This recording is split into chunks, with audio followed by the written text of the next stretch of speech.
Welcome back to the J Mentality. Welcome back, guys.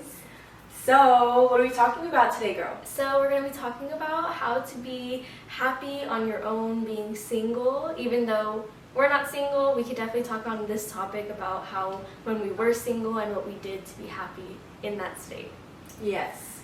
And just a quick shout out. I want to say thank you to all of our 104 subscribers. I know the last video we had, we were at 80, I believe. We were at 87, and we were talking about, oh my goodness, we're a few subscribers away from 100, and now we're at 104. So we just want to say thank you so much to everybody that listens to us and that supports us. We are so grateful for all of you, each and every one of you.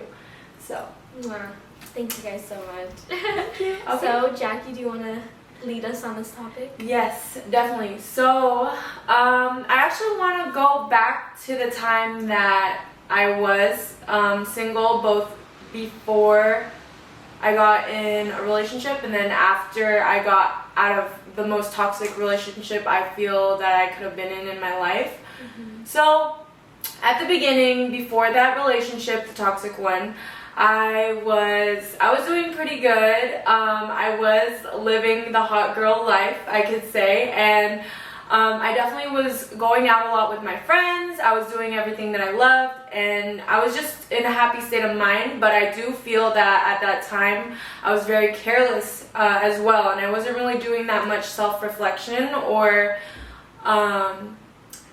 I wasn't doing stuff that would better me as a person. I was kind of staying comfortable. Mm-hmm. I wasn't working out as much, but I was still going to the gym here and there, but mostly going out a lot with friends. This was the time before I got into my relationship. Fast forward, that person came into my life. I got into that relationship, and I thought that I was going to be with this person. I was going to marry this person, and I was talking to this person for about 5 months before they asked to become official. Mm-hmm. And finally we became official, and then all of a sudden after that the whole thing switched up, and this person switched up on me. But so it was really hard for me to get out of that relationship, especially because I really thought that I was going to have a life with this person, and that, it was just a little obstacle or a couple obstacles we were facing and that we could get through it. But that wasn't the case, and this person just kept apologizing for the same things that they were doing. And they kept apologizing, and slowly but surely it started to tear me up and tear me down as a person, and little bits and pieces of me were, started to, I just wasn't myself anymore in the relationship. A lot of my individuality was taken from me, and I felt that all I could depend on was that person. Most especially because this person during this relationship made me cut off all my friends, and they said that if I were to hang out with these friends, that I was, excuse my language, I was a hoe, or, just anything to disrespect me. Any type of name to disrespect me, he thought of it. So, yes, I did cut off my friends, and I became dependent on this person. So, when that happened, I started to do the things that I love less, and I also just became I felt I became more depressed and just secluded, and I even at some point started to hang out less with my family and became more distant from them, most especially with my sister, which it literally did take a toll on me because I was really close to my sister, and I didn't see what this relationship was doing to me. It was literally taking a big part of my life and my personality and individuality from me.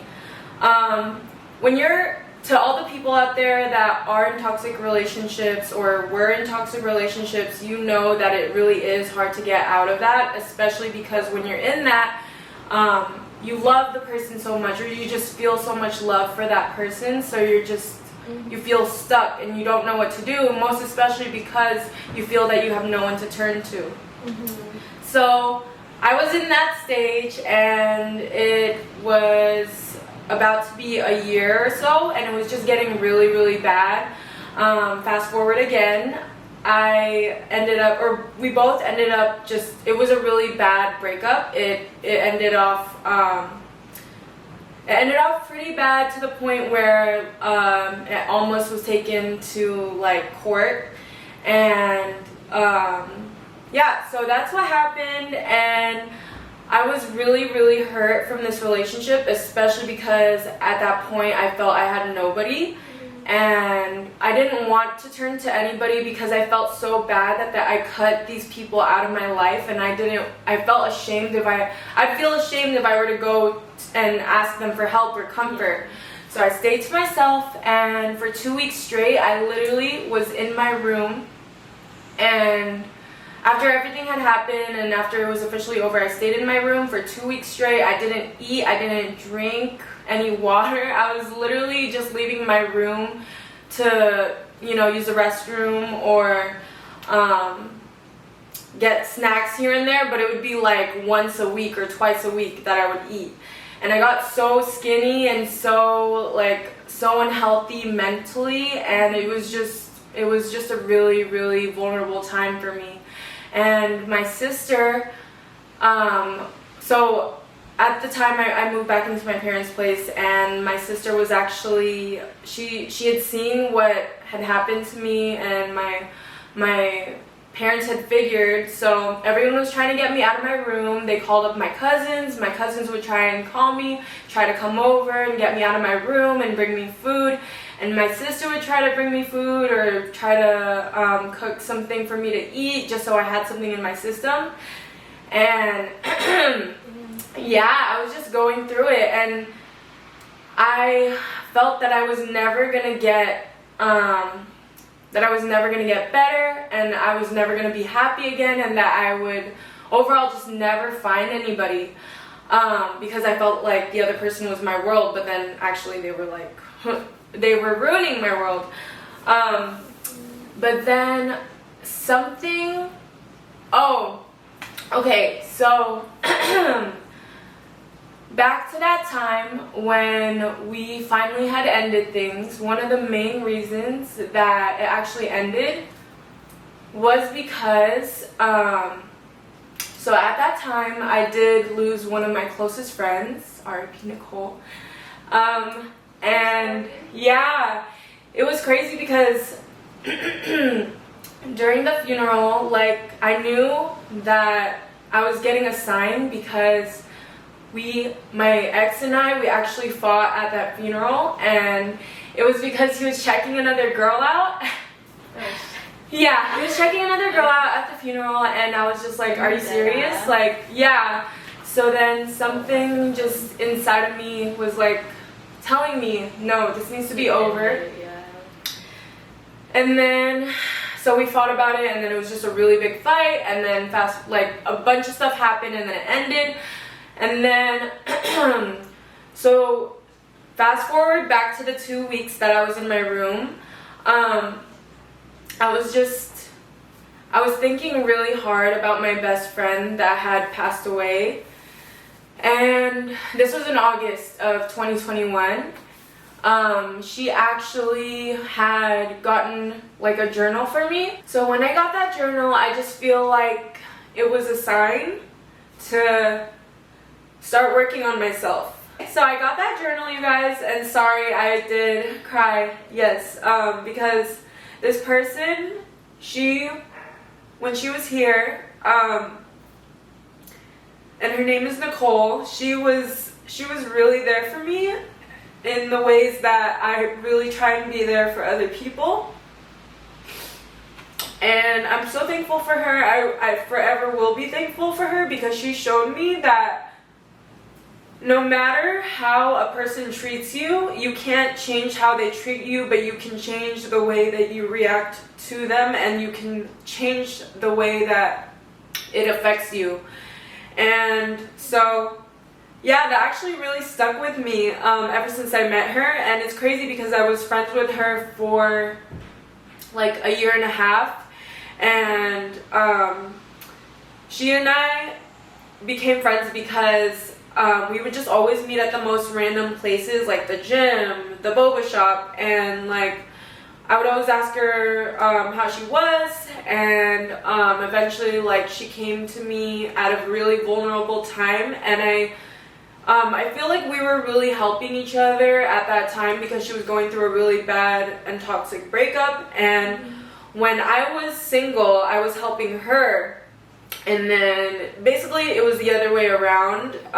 She was helping me through this, and you know, she just tried so hard to tell me. She would never bash on my relationship at the time, but she would always tell me, like, if you feel unhappy, that should really tell you something, and your happiness should always come first.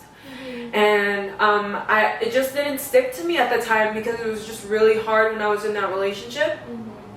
But so when I got that journal in the 2 weeks, I actually was I started crying and I was bawling because I was like, this is definitely a sign from God and a sign from her that I should start working on myself and and get back on my feet, because I have a little sister, and my little sister looks up to me. Besides my mom, she looks up to me because like I'm her older sister. I'm one of her biggest role models, and my sister and I are like best friends, and I did let her down when I was in this relationship. So when I got that journal, that was just kind of a wake-up call for me, and that's when I decided to just, you know, start pushing forward. So then, yes, I finally left my room and I took a shower after 2 weeks. I know it's disgusting, sorry, but Girl, it's real. yeah, that stuff is real.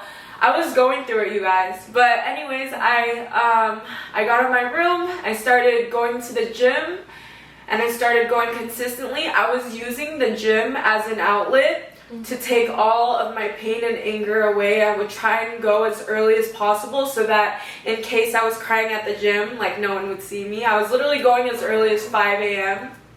or 4.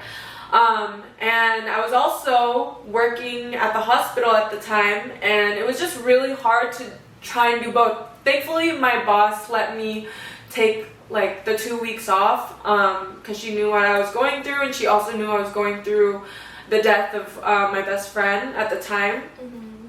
So thankfully I was able to just rest those 2 weeks and have them to myself, and then, you know, I just kept consistently doing everything that was to better myself. I went to the gym, and then I even started journaling.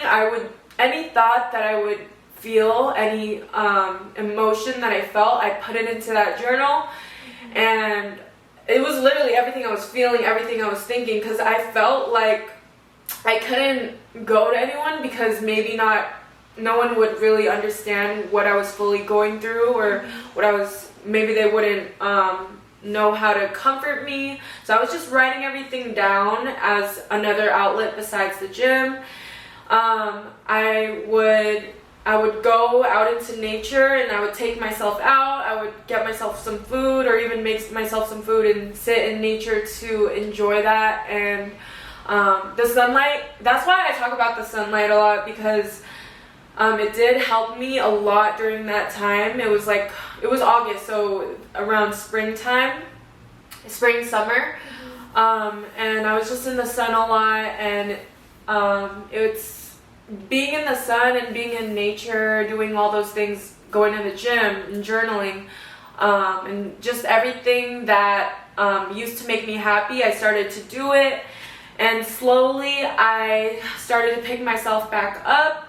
And then my friends started actually reaching out to me, and I was surprised because I didn't think that they would want to be friends with me again, or even like want to talk to me because I cut them off for a guy. But they knew how I was as a friend and how I was at heart, so you know, they came back to me and they were like understanding of why I did it. And I even apologized. I said a whole apology, and I'm like, I know I will never do that again. I'll never like cut a friend off. it's always, yeah. No, I will always, like, all my friends know I really cherish my friendships. I try and really show everybody in my life, like, how much love I have for them in every way possible, in every way that I know.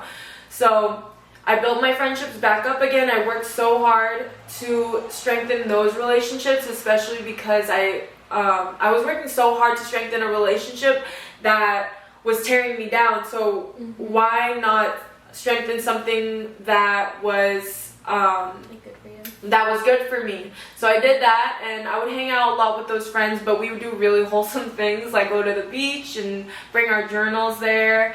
And it was such a good time. I even strengthened my relationship with my sister, and we would go out a lot to, like, eat at the cafe, bring our journals, work on some schoolwork or whatever it was, or just anything that was, like, for our self-improvement and self-betterment. We were doing it, and that was what I did after that whole relationship.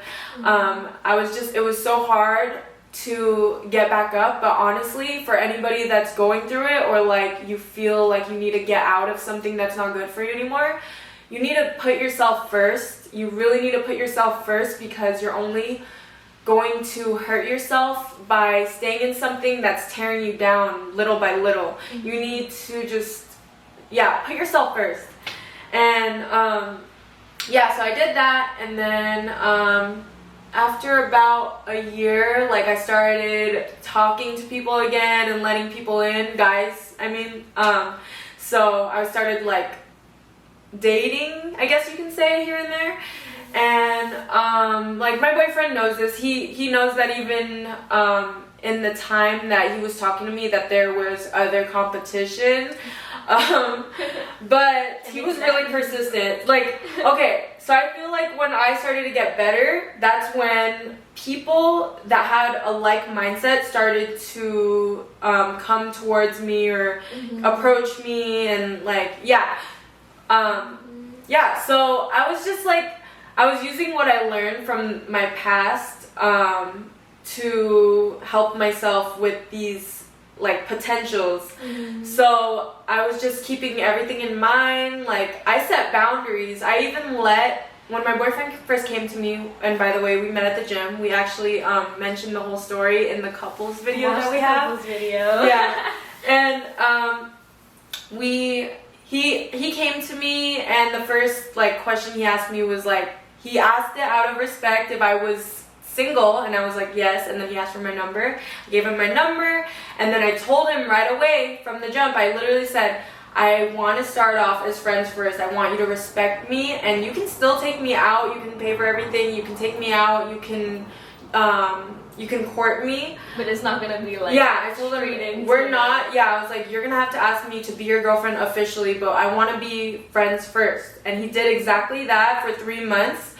And he really was persistent about it, and that's what set him apart from all the other people. He's gonna see this video, so I'm just letting, that's what set him apart from all the other people, is he was so persistent. And even till now, all the stuff he did back then to win me over, he literally still does it to this day. He'll surprise me, take me out on a date, and write, like, notes here and there still, and still make me meals. Literally everything he did to win me back in the past, he will do today. Like, he'll still ask me to be his Valentine, all that.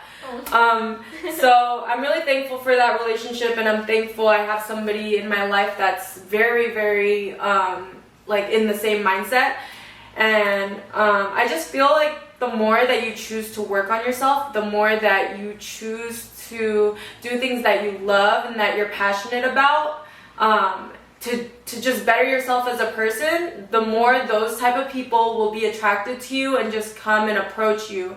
And even if you don't have passions right now, try everything out till you find one. Try everything out till you find one, because you will find your passion. And so that's what I did at the time. And sorry for being emotional, guys. I really do think about my best friend, like, here and there, because I'll think a lot about, like, how I used to be before her, how I was when she was around, and how I am now because of the words that and the things that she showed me back then. This girl, no matter what type of person would come at her, always showed everybody kindness, and it was genuine kindness. So that stuck to me, and I want to try and that's what I'm trying to live up towards. I want to be not, I'm not I just want to be a peaceful person and share that with other people, so hopefully those people can share it with other people. Yeah. And so you guys just do everything that you love, and friends and lovers that have the like mindset will be attracted to you and approach you and come into your life. Everybody that's for you, they'll come to you at the right time. So that's how I stay happy single, and that's how I got through my whole dark depression era. Yeah. Yes. No, well, I mean, we all appreciate that you're being, vulnerable with us and telling us exactly what happened. And because a lot of people have gone through the same thing, and it helps to know that, people understand, and that it's okay if you get in those type of situations feeling like you're depressed and not being able to get out of your room. And the fact that we see you here in front of a camera and being happy and smiling, and still remembering your friend and realizing the things that you learned from that friendship and also from a toxic relationship and getting out of it, that shows your strength. So it's we're really glad that you're telling us that. I also, sorry.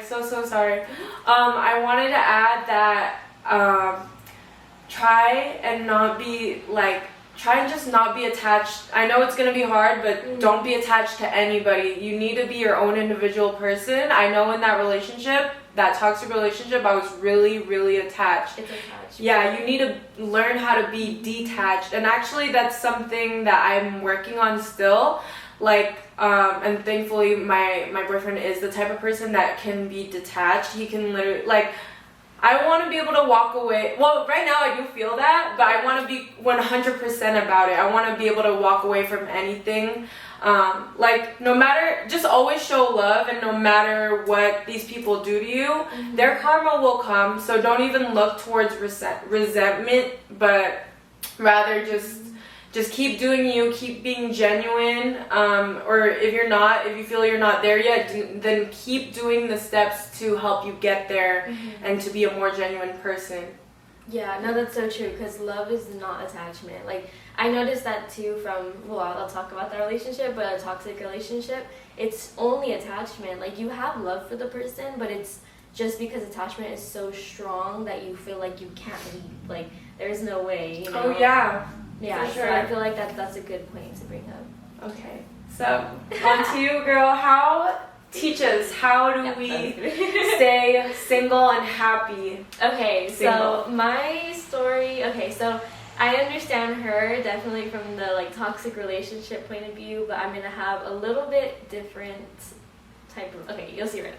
So basically we're going to go all the way back to when I was in high school. I had a relationship that I was in for let's say I think almost 2 years. And it was good in the beginning, but then it got super toxic, to the point where we did end up going to court.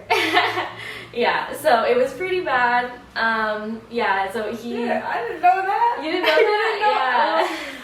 Yeah. I know, yeah. It was a really bad relationship. It was super bad. The good thing is that the second that, let's just say, he laid his hands on me, I left. So I know, what the heck? So I left. I didn't think I was going to say that, but I'm just going to say because that's real. That's what happened in my life. So, the second that happened, I left. I did what I could. I didn't do much in the court. I tried, but because we were minors, he was 17, almost turning 18, they didn't treat it the same. Exactly. Yeah, so I was okay, whatever.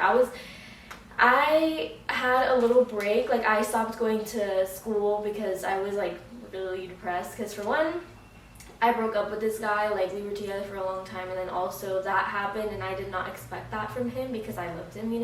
I was also very attached to him, super attached. So it was really hard to get out of that relationship, and I remember myself being super scared, honestly. Like, I wasn't even able to be sad for the relationship, for the beginning of it, because I was really, really scared of everything. Like, when that happened, I remember even hearing a knock at the door, I would be so paranoid. Like, is that him? Like, oh my god, I'm scared. Like, that's literally how I felt. And he still went to my school. And I tried to get, like, a restraining order to where he couldn't go to the school anymore, because he would, like, stare me down at school, like, scaring me. And he would tell his friends about it too, but people still didn't believe me or whatever about what happened. So yeah, so it was a really hard time in my life. It was like probably the hardest thing I've ever gone through, and I felt like nobody understood me. Like, even when it just felt like literally nobody understood me, because I would try to talk to people. Like, I would try to talk to, like, some of the friends I had that now I realize weren't really, really friends, but I tried to confide in those people, and they would just be like, oh, okay, and I just felt crazy. Like, I was like, am I crazy to feel scared? Am I crazy to feel sad right now? Like, I don't know. So I really, like, just completely, like was in a really dark place.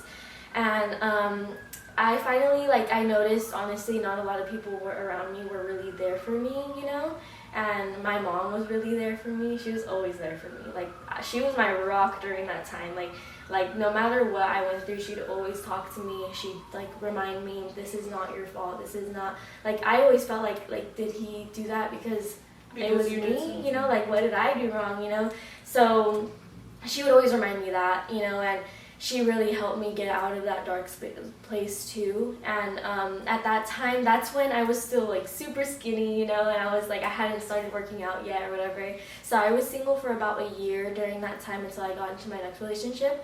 But during that year, I